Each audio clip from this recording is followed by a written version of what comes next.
I can do anything. I can reach any goal today. I can do what I want. I can be what I want to be.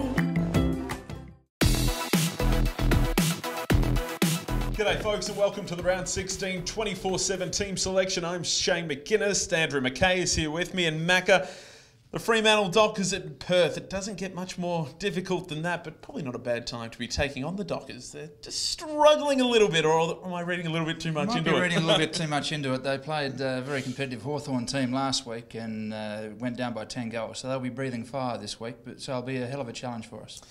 Out west we go to take on the Fremantle Dockers. Not a bad record out west either, winning two of our last three at Subiaco against Fremantle. We'll see how we go this week. Let's start with the back line, starting with Simon White. Tom Fields, who made his debut last week with 10 possessions and 6 tackles, and Michael Jamison at fullback. A lot has been made about Fremantle's ability, or lack thereof, to score in recent weeks.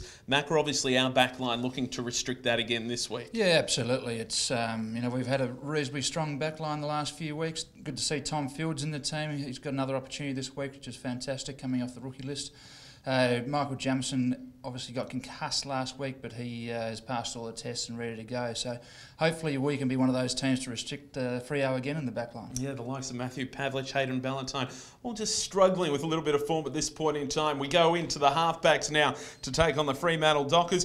Chris Aaron on a halfback flank, Dylan Buckley on the opposite halfback flank, and Zach Tui, who certainly is giving plenty of movement off halfback for the Blues, really thriving under John Barker as well, Mac. I just want to ask you about Chris Aaron. A little bit of criticism about him in the media during the week. Does he need to lift his output, do you think, at this point in time? Oh, look, I think you've got to remember that the hardest thing in footy is actually to maintain a very high standard, and players do dip and their form does dip. So I'm sure Chris wouldn't have been as pleased with his form last week as he would have liked to have been, but you know what, I'm sure he'll bounce back well this week.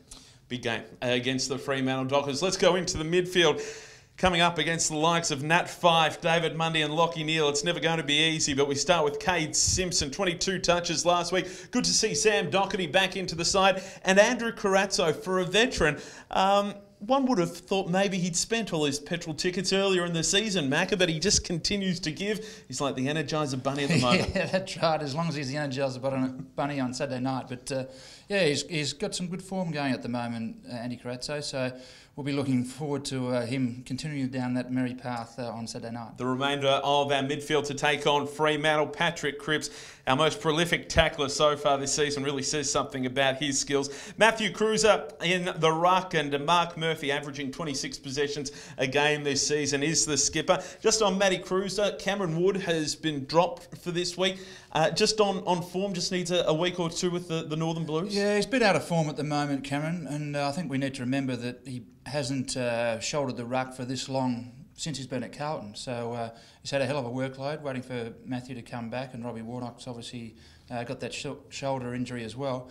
So he's done an enormous amount of work, and he needs a rest, and he'll go back in Northern Blues and try and get some form back. And who can we expect to relieve Cruz in the ruck?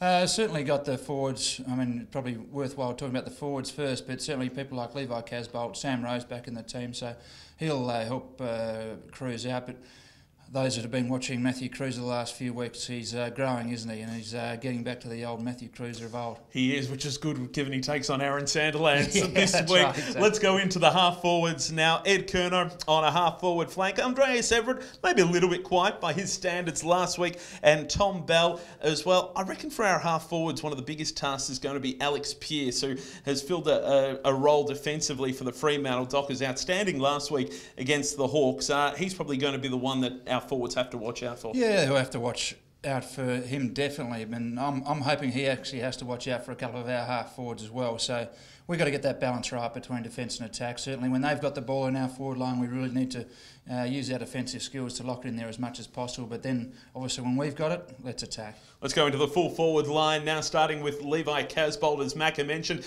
2 goals, 1 last week for Levi. Troy Menzel also in a forward pocket. And Lachie Henderson, just the 1 goal last week. Again, just a little bit more output from the key forwards. Yeah, I think Lachie would have been disappointed in his game last week. Alex Rance is a very, very good player and probably had the better of Lachie in the first half. So he moved him up to the wing and he did quite well. So I'm sure Lockie will bounce back this week. And onto the interchange to take on the Fremantle Dockers. Nick Holman, Sam Rowe, as Macca mentioned, comes back into the side. Missed last week through soreness. Jason Tutt and the debutant, another one. Macca, this time Brad Walsh from Peel Thunder in WA, just 18 years of age. Great to see another young kid step into this Carlton side. Yeah, that's right, Shane. He's come off the rookie list. We've elevated him due to Bryce Gibbs going on the long-term injury list. So, yeah, he gets his opportunity. Obviously, you elevated Tom Fields the week before. I think Brad will be our 40th player this year that we've actually put into the senior side. So that might be some sort of record in itself. So we're certainly blooding some young talent, give them opportunity. Hopefully they get a few games under their belt, bit of a taste, and that'll keep them motivated for the future. Fremantle Dockers, they've been struggling to kick a big score in recent weeks. Let's hope that's the case again on Saturday night.